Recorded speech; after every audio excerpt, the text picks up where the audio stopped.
For 15 years, Canada had one clear task: replace the aging CF-18s.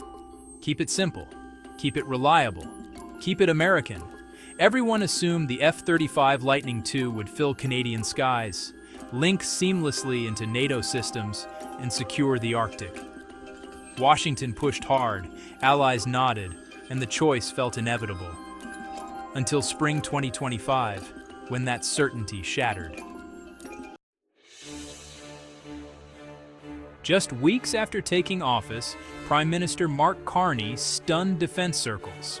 He ordered a complete review of the F-35 deal.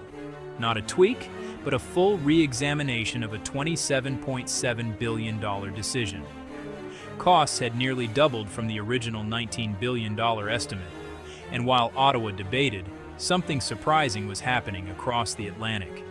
Sweden's Gripen E, dismissed as second-rate, was quietly outperforming expectations in NATO exercises. For the first time in decades, a Canadian leader dared to question what everyone assumed was inevitable. If you want to stay updated on Canada's defense decisions and more stories like this, make sure to subscribe to our channel.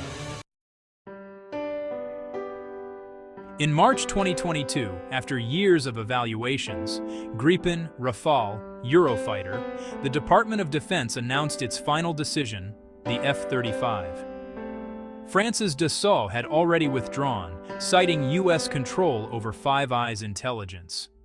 Airbus pulled out next, calling the process biased toward Lockheed Martin. Even Boeing's Super Hornet was disqualified. By the end, there was only one plane left to choose. Canada's independence in defense planning had quietly vanished.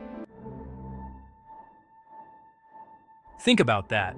You're a defense minister in Ottawa, surrounded by officers trained on U.S. bases, briefed by American liaisons, thinking in American frameworks. Pressure from Washington wasn't direct, it was constant and subtle. Warnings about NATO compatibility, editorials about alliance unity, endless lobbying. By early 2023, Canada officially ordered its first 16 F-35s. The die was cast, until the Trump trade war changed everything. Tariffs on steel and aluminum, economic threats, and open hostility from Washington revealed an uncomfortable truth. Canada had placed all its defense bets on a country that was now treating it like an adversary.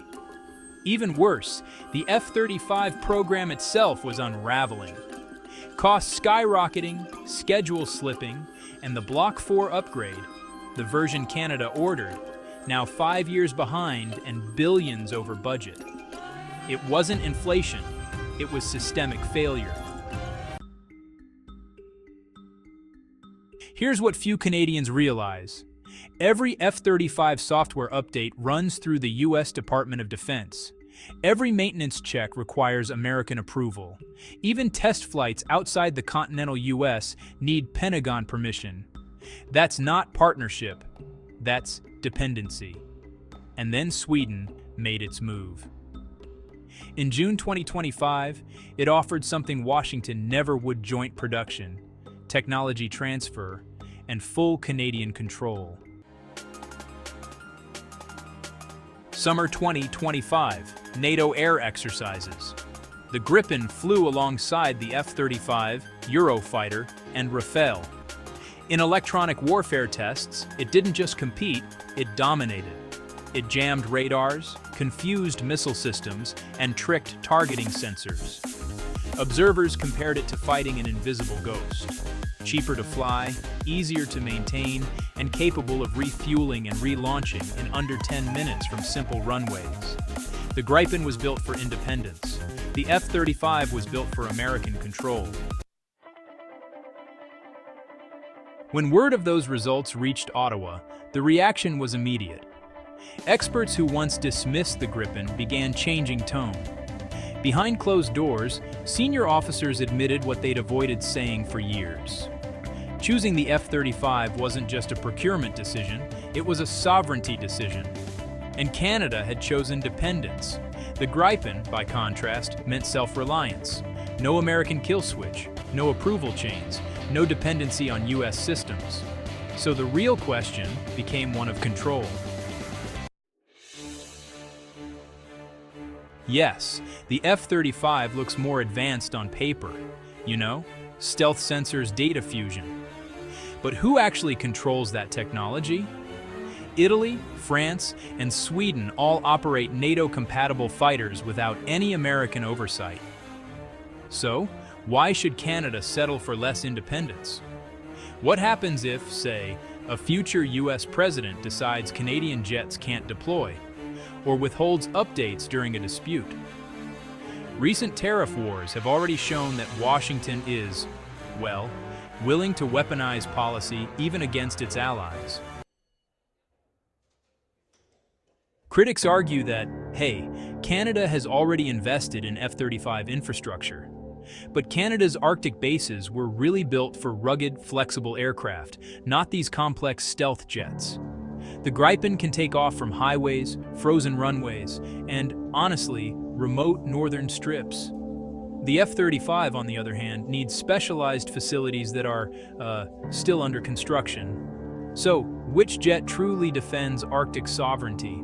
The one that adapts, or the one that demands? Ironically, critics claim that buying the Gripen would alienate America. But just look at the current reality: trade threats, tariffs, even annexation jokes coming out of Washington.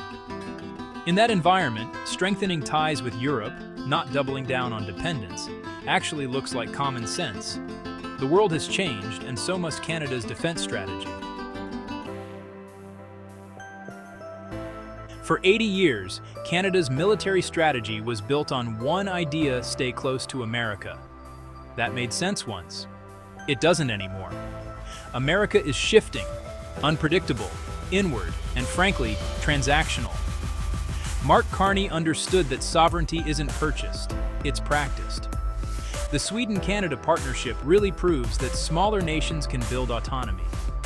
Saab's offer to manufacture Gripens in Montreal means Canadian jobs, Canadian engineering, and most importantly, Canadian control.